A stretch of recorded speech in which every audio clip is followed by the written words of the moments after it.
وجہ اس کی یہ تھی کہ بہت سے لوگ زوجہ کے قریب نہ جانے کی قسم اٹھا لیا کرتے تھے، تو اس قسم کا اللہ نے پہلے لا یؤاخذکم اللہ باللغو فی ایمانکم میں اس کی طرف اشارہ کر دیا، اور اس سے پہلے اللہ تعالیٰ نے زوجہ سے کس طرح سے ہم بستری جائز ہے اور کون سی قسم ناجائز ہے اس کا تذکرہ کیا۔ تو اب اسی مناسبت سے اسی نوعیت کا ایک اور مسئلہ بیان کیا جا رہا ہے۔ عرب میں عادت تھی کہ عورت پہ یہ ظلم کیا کرتے تھے کہ کسی بات پہ بیوی سے ناراض ہو کر اس کو کہتے تھے اللہ کی قسم میں تجھ سے ہم بستری نہیں کروں گا۔ اب اجازت تو تھی مرد کو 4 شادیوں کی، تو وہ کیا بلکہ زمانہ جاہلیت سے پہلے تو 4 سے بھی زیادہ شادیوں کی اجازت تھی، تو وہ کیا ہوتا تھا، اس بیچاری عورت کو لٹکا کے چھوڑ دیتے، اور وہ نہ اپنی جو سیکچول ڈیزائرز تھیں وہ حلال طریقے سے پوری کر سکتی تھی، اور نہ اس کو طلاق دے کے کہیں اور نکاح کرنے دیتے۔ تو قرآن نے زمانہ جاہلیت کے اس حکم کو ختم کیا، اور اللہ نے فرمایا کہ للذین یؤلون من نسائہم، جو لوگ بھی اپنی بیوی کے قریب نہ جانے کی قسم اٹھا لیں، تربصوا 4 اشہر، تو ان کو 4 مہینے کا انتظار کرنا ہے۔ کیا مطلب 4 مہینے تک تمہارے پاس آپشن ہے کہ تم رجوع کرو یا اس کو چھوڑ دو۔ تو فَإِن فَاءُوا، فرمایا اس 4 مہینے کے دوران اگر وہ رجوع کر لیں، یعنی قسم توڑ کے کفارہ ادا کر لیں اور زوجہ سے ہم بستری کر لیں، فَإِنَّ اللَّهَ غَفُورٌ رَحِيمٌ، تو بے شک اللہ تعالیٰ معاف کرنے والا اور رحم کرنے والا ہے۔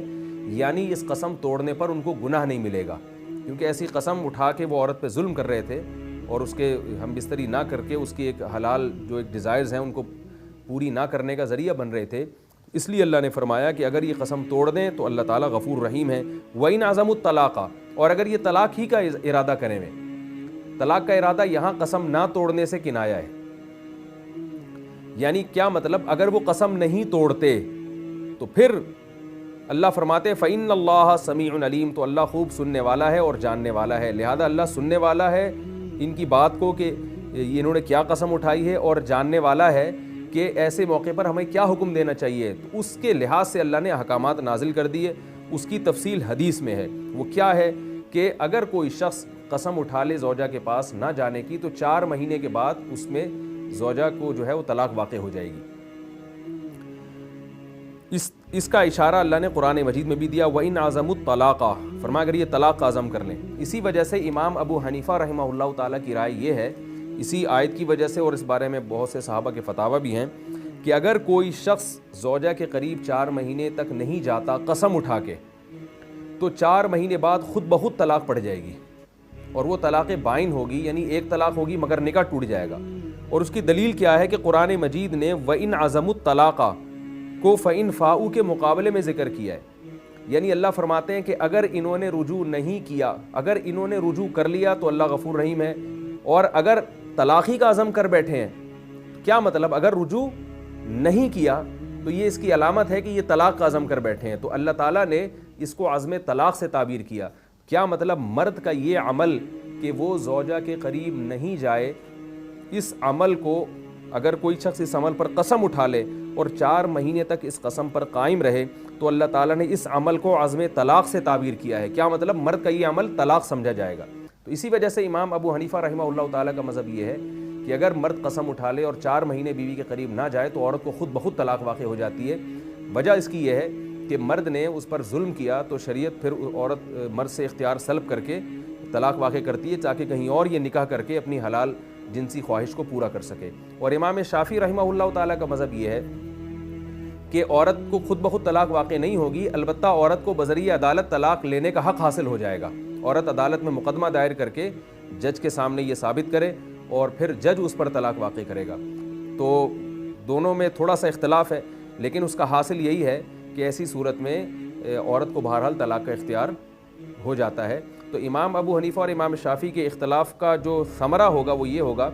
کہ امام ابو حنیفہ کے نزدیک تو خود بخود طلاق واقع ہو جائے گی، اور امام شافعی رحمہ اللہ تعالیٰ کے نزدیک عورت کو اختیار ہوگا کہ وہ اسی مرد کے ساتھ زندگی گزارنا چاہتی ہے یا بذریعہ عدالت طلاق لینا چاہتی ہے۔ تو اس آیت میں زمانے جاہلیت کا وہ حکم ختم کیا گیا، اور مرد کو کہا گیا کہ تمہارے پاس 4 مہینے تک جو ہے نا اور جذبات سے کھیلنے کا تمہیں موقع دیا جا رہا ہے۔ 4 مہینے تک تم اپنا غصہ ٹھنڈا کر کے یا تو رجوع کرو، نہیں رجوع کیا تو پھر معاملہ عورت کے ہاتھ میں چلا جائے گا۔ والمطلقات یتربصن بانفسہن، اب چاہے ایلا کے ذریعے طلاق ہو یا صراحتاً طلاق ہو، تو عورت طلاق کے بعد کیا فوراً کہیں اور شادی کر سکتی ہے؟ اس کے حکام اس آیت میں بیان کیے جا رہے ہیں۔ فرمائے طلاق یافتہ عورتیں یتربصن بانفسہن اپنے نفس کو روک کے رکھیں گی، یعنی کہیں اور نکاح نہیں کریں گی بلکہ عدت گزاریں گی، ثلاثۃ قروء 3 قروء۔ قر کہتے ہیں امام ابو حنیفہ کے نزدیک قر حیض ہے اور امام شافعی کے نزدیک 3 طہر یعنی طہر ہے۔ تو امام ابو حنیفہ رحمہ اللہ اور امام احمد بن حنبل کے نزدیک اگر عورت کو 3 حیض آئے ہیں عدت کے بعد طلاق کے بعد تو اس کی عدت پوری ہو جائے گی، اور امام شافعی کے نزدیک 3 دفعہ پاکی کے ایام گزر جائیں تو بہت تھوڑا سا فرق پڑے گا، ان دونوں اختلاف کے ثمرات بہت ہی معمولی سے ظاہر ہوگا۔ چند دن عدت امام شافعی کی ہاں تھوڑی سی عدت بڑھ جائے گی عورت کی چند دنوں کی۔ اب اس پہ دلائل کیا ہیں؟ چونکہ یہ عوام کا ایک موضوع نہیں ہے اور فقہی مسائل ہیں، جس کو جس فقہ پر زیادہ اعتماد ہو اسی فقہ کو فالو کرنا چاہیے، تو میں زیادہ اس کے دلائل میں نہیں جاتا کہ اس بارے میں امام حنیفہ کے دلائل کیا ہیں اور امام شافعی کے دلائل کیا ہیں۔ جو فقہ حنفی کو فالو کرنے والے لوگ ہیں وہ اس بارے میں امام ابو حنیفہ کو فالو کریں، جو فقہ شافعی کو فالو کرنے والے لوگ ہیں وہ فقہ شافعی کو فالو کر سکتے ہیں۔ فرمایا والمطلقات یتربصن بانفسہن ثلاثۃ قروء 3 حیض اپنے آپ کو روک کے رکھیں گی، ولا یحل لہن اور اس دوران ان کے لیے حلال نہیں ہے ان یکتمن ما خلق اللہ فی ارحامہن کہ اللہ نے ان کے رحم میں اگر کسی بچے کی ولادت کا انتظام کر دیا ہے، اللہ نے ان کے رحم میں کوئی پیدا کر دیا ہے کسی مخلوق کو، تو وہ اس کو چھپا دیں۔ کیونکہ عورت کو جب طلاق ہوتی ہے تو اس بات کا بہت زیادہ امکان تھا کہ وہ حمل گرا دے کہ بھئی اب میری تو اس شوہر سے علیحدہ ہو گئی ہوں اور حمل ٹھہر چکا ہے۔ حمل کے ٹھہرنے کا علم عورت کے علاوہ کسی کو بھی نہیں ہوتا۔ عورت کی پریگننسی کے جو ایام ہیں وہ پریگننسی بند ہو مینسس کے جو ایام ہیں وہ بند ہو جاتے ہیں، تو اس سے خواتین سمجھ جاتی ہیں کہ ہمیں پریگننسی ہو گئی ہے، حمل ٹھہر گیا ہے۔ تو اب طلاق کے بعد اس بات کا امکان تھا کہ عورت وہ حمل چھپا دے اور بتائے نہیں کسی کو، اس خوف سے کہ کہیں میری عدت لمبی نہ ہو جائے۔ تو طلاق کے بعد جو ہے نا اگر عورت کو حمل ہو تو اس کی عدت پھر وضع حمل ہے، یعنی جب تک بچہ پیدا نہیں ہو جاتا اس وقت تک عدت پوری نہیں ہوتی۔ یہ 28ویں پارے میں سورہ طلاق میں ان احکام کو اللہ نے بیان کیا ہے کہ وہ فرمائے کہ وَأُولُو الْأَرْحَامِ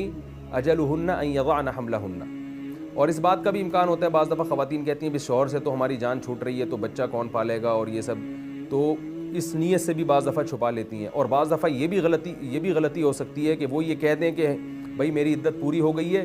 اور کسی اور سے نکاح کر لیں، اور ہو وہ بچہ پہلے کا مگر وہ دوسرے کی طرف منسوب کر دیں، کیونکہ دوسرا شوہر جب نکاح کرے گا تو اس کو بھی بعض دفعہ پتہ نہیں ہوتا کہ یہ حمل سے ہے یا نہیں ہے۔ تو یہ ایک ایسی چیز ہے جس پر خالص عورت ہی پر اعتماد کیا جا سکتا ہے، ورنہ عورت کسی کا بچہ کسی اور کے کھاتے میں ڈال سکتی ہے، بچہ ضائع بھی کر سکتی ہے، جس سے اس مرد کو بھی نقصان ہوگا، اور ظاہر ہے بچے کو بھی ضائع کرنا یہ بھی غلط چیز ہے۔ اس لیے اللہ نے فرمایا کہ ولا یحل لہن، کیونکہ اس پر کوئی مخلوق مطلع نہیں ہو سکتی، اس لیے اللہ مسلمان عورت کو اپنے عذاب سے ڈرا رہے ہیں اور بتا رہے ہیں کہ عورت کے لیے حلال نہیں ہے ما خلق اللہ، کہ اللہ نے جو تخلیق کر دی ہے فی ارحامہن، اس کے رحم میں جس بچے کو پیدا کر دیا ہے، جو حمل ٹھہر چکا ہے، لاکھوں کروڑوں اسپم میں سے کسی ایک کو اللہ نے زندگی کے لیے سلیکٹ کر لیا ہے، تو اس کو چھپا ڈالیں۔ ان کن یؤمن باللہ والیوم الاخر، اگر وہ اللہ اور آخرت پر ایمان رکھتی ہیں، اگر وہ مانتی ہیں کہ ہمارا کوئی رب ہے جس کے احکام کو ہمیں فالو کرنا ہے، اور آخرت کا دن آئے گا کہ اگر ہم جھوٹ بولیں گی یا اس بچے کو چھپائیں گی تو ہمیں اس دن